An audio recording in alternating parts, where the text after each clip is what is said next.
exercise is about wheel placement.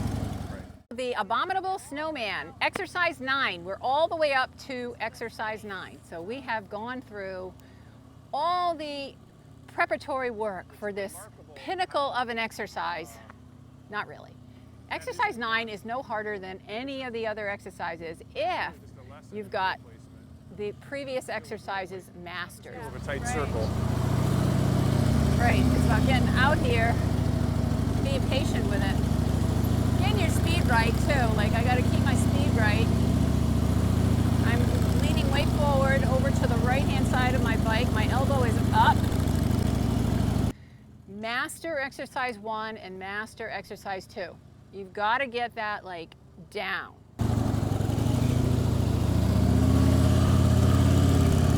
Before you start working into some of these other exercises. Then you can do the straight up turning and then the leaning. And then now I'm leaning over to the left side. Elbow up. Why elbow up? Because when you lean forward and you have your elbow up and you're on that side of the bike, when the bike dips down to the opposite side, it doesn't make you feel like you're dipping with it. And because you're close to the ground, close to the tank, close to the handlebars, the rocking is not as dramatic. And exercise 9 is 4 circles. The outer circle, the bigger circle, is 27 feet. So that's the same as the U-turn, same as the figure 8. Now you're in a big giant circle. You can stay in the whole thing, okay? The next circle is 25 feet. The next circle is 22. And then finally at the top is 18. Okay, so now we've been practicing this. We've been practicing the 18-foot U-turns.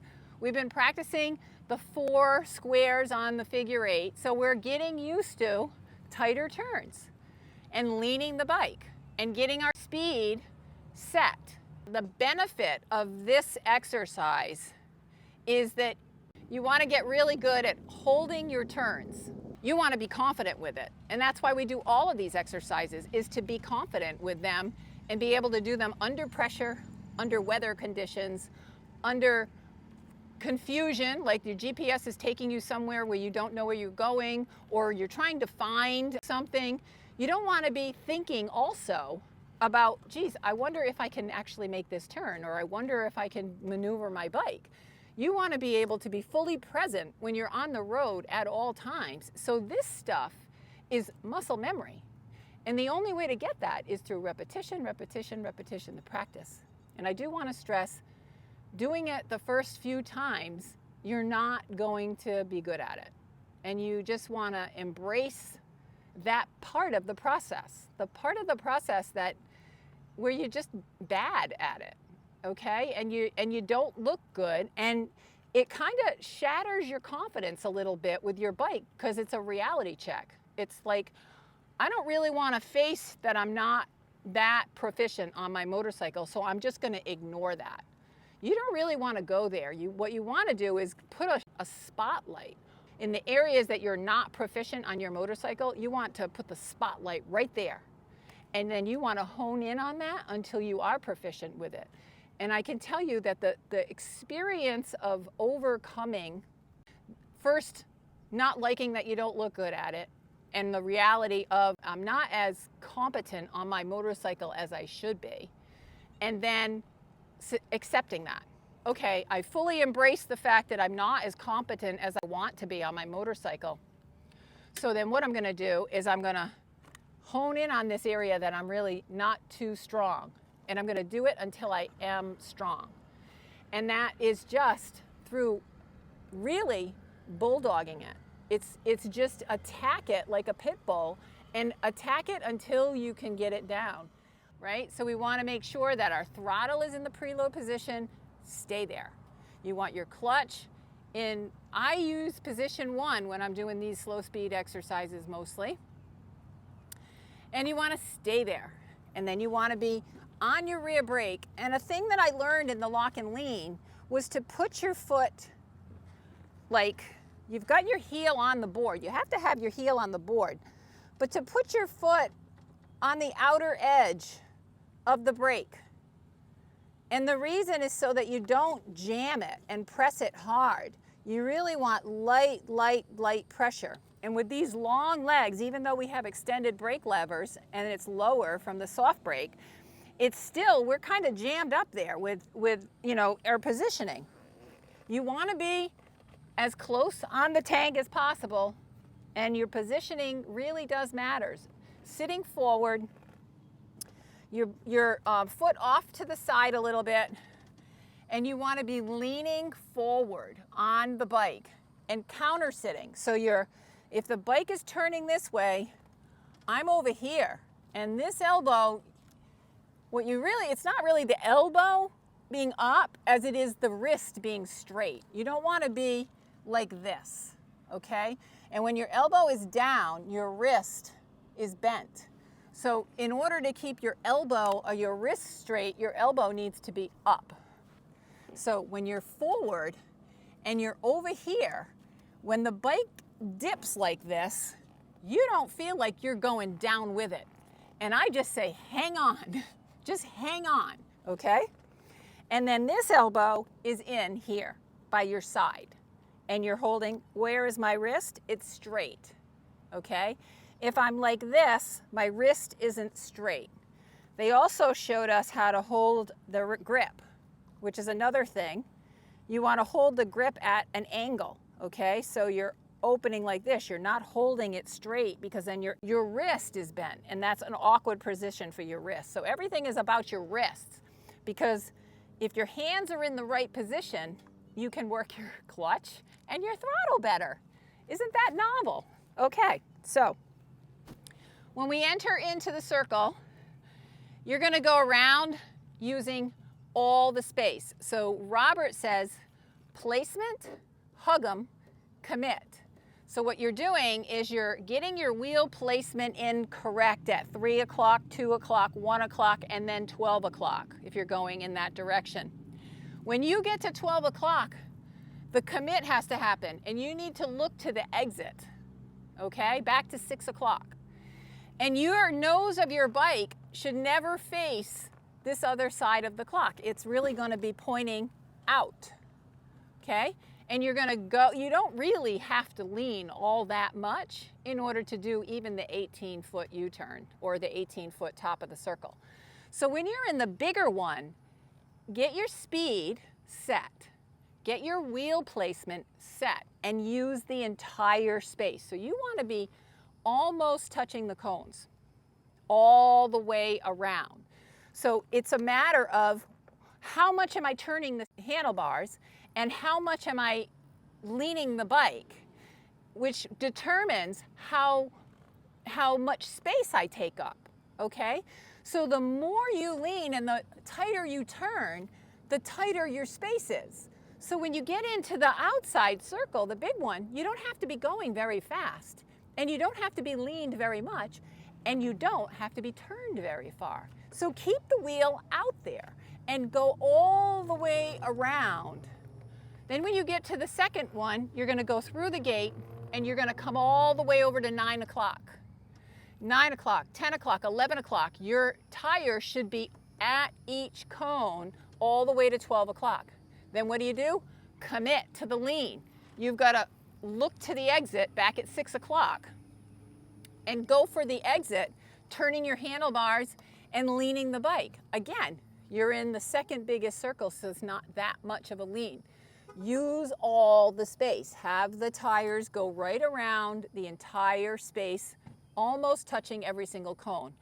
And I would say practice that until you know where your tire is. So each bike is different. I don't have a fairing on this bike, so I can see the tire a little bit better, especially if I'm way up here. I can see the cones and I can see my tire, okay? Now we're looking to the exit when we come out, so we're not looking at the cones, and you don't want to be focused on the cones, but you want to be focused on using all your space. So the cones are keeping this big giant space in the middle bounded. So you're using that space. do the 2 outer circles the most, okay? So get the biggest circle down. Do the 27 foot until you're comfortable with every single tire placement is perfect, because you're gonna want that by the time you get to the top. Otherwise it gets frustrating because you're not using all the space on the other ones. Then you get into the top one, there's no way you're gonna make it if you don't have good tire placement. It's absolute necessity in order to do the 18. When you move up to the 22, it's gonna feel a little bit tighter. But again, if you're using all your space, it's so gradual that each time you do it, it's just a little bit more of a lean and a little bit more of a turn of the handlebars. So again, you're not at full lock, you're not at full lean, and you're not going fast. So you just keep it. Stay right there. You want to come in so that you're getting 3 o'clock with your tire, 2 o'clock, 1 o'clock, 12 o'clock. Commit to the lean, look at the exit. Come around, and then you're going to move into the 18 foot.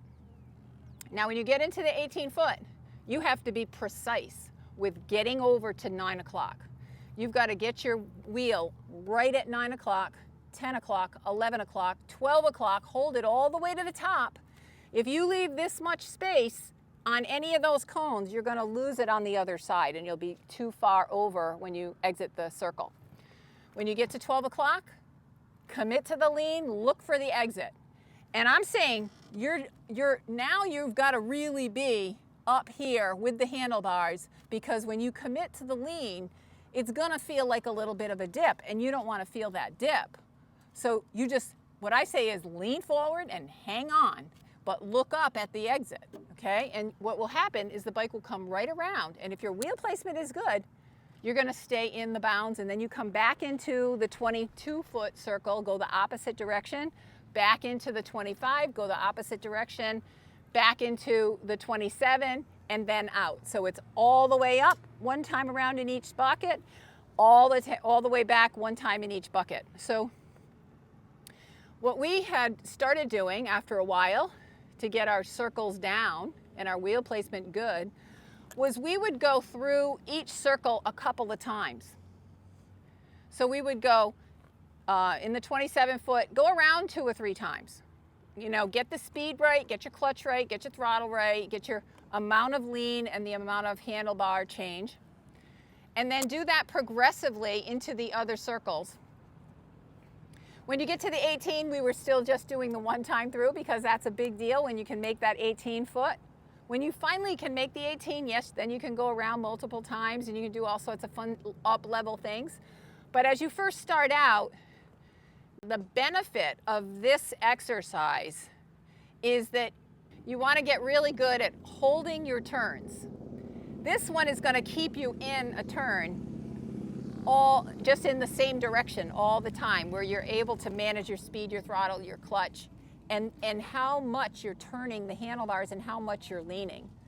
And when you get that down, you want to feel like it's just a comfortable, slow, progressive lumbering turn where you can actually settle in.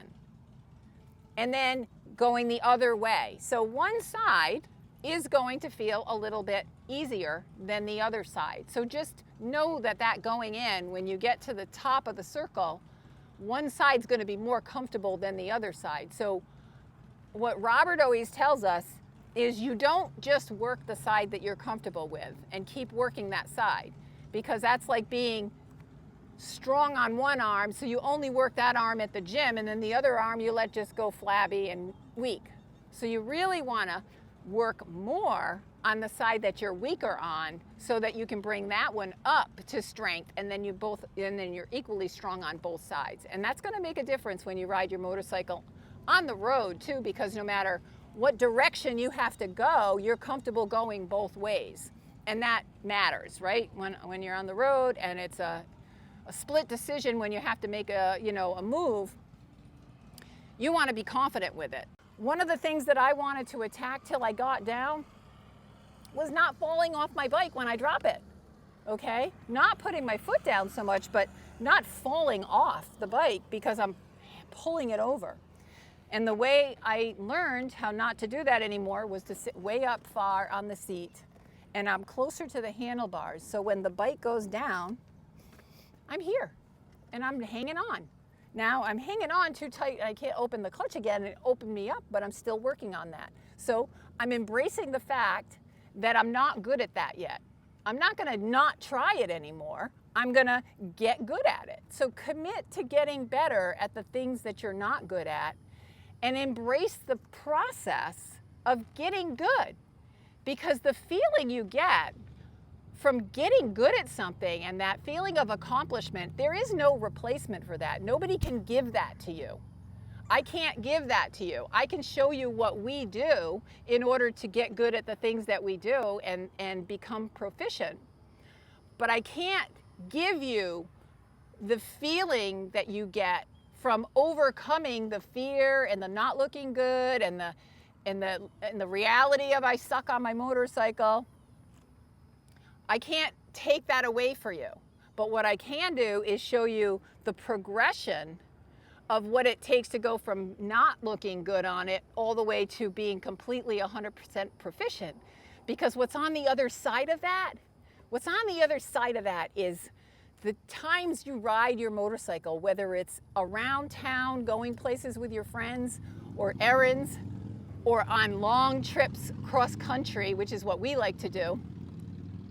You feel so good about your ability on the motorcycle that nothing will throw you. And when you have that feeling, that is, take the feeling you have from riding a motorcycle and amplify it like 10,000 times. And that's the feeling you get from being competent on it while you're riding a motorcycle. So the amplification of how good you feel right now can be 10,000 times more amplified when you are proficient on your motorcycle. And it really doesn't take but a couple hours a week of practice, dedicated practice with cones in a parking lot with other people.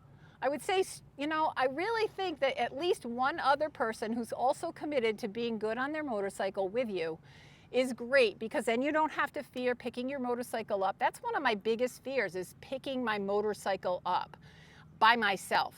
And when I took the lock and lean course, they asked us, what's your biggest concern? And my biggest concern, out of what everybody was saying about their bikes and their, getting better and taking the course, mine was picking my bike up by myself. And they were like, we're gonna show you how to pick up your bike. We're not gonna make you pick up your bike all by yourself. So I was like, oh, okay, problem solved. So solve that problem for yourself. Have somebody practice with you who's committed also to getting better. And then you don't have to worry about picking your bike up and not being able to push yourself enough to stretch that you would drop it, because you're gonna have to drop your bike in order to get better. So get over that thing, protect it, yes, put the guards on it and do all the things you need to do to protect your bike, because you need to learn how to fall on your bike. You don't want to be learning how to fall out on the road when somebody's cutting you off, okay? We can't be 100% preventative of what other people are going to do on the road. And other people are on their cell phones, they're not paying attention, they don't see motorcycles, they don't know what motorcycles are capable of. They don't know how long it's going to take you to stop. So they could cut in front of you. They could do something that's you're not expecting. And you want to be able and ready to anticipate that and be 100% present. See, that's the thing about being on a motorcycle, being 100% present all the time. So not being in another world when something comes out at you, you want to be always vigilant and prepared. And that's why we practice, that's why we take courses to get better. You want to be practicing the right things. So practice, get a practice buddy, and let us know in the comments what you're doing to get better and how you feel about practicing. I'd love to hear in the comments people to give me all the reasons why and why not you practice. And maybe we could work through some of those. Fear your motorcycle less, and you'll enjoy the experience of motorcycling so much. Revolutions in the top of the Snowman.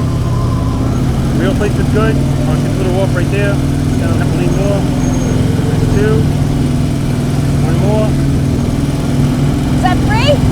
That's 3. Now she's got to go back in. Drop it to the right.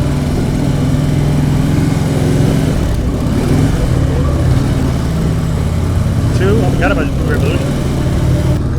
Look at this, guys. Look at this. Are you kidding me? I did it! I did it! Woo! Are you kidding me? I did it! Oh my God! Clean runs, people, clean runs! I'm not out of here yet! Oh, stop it! I'm not out of here yet. You know how many balls just shrank over there?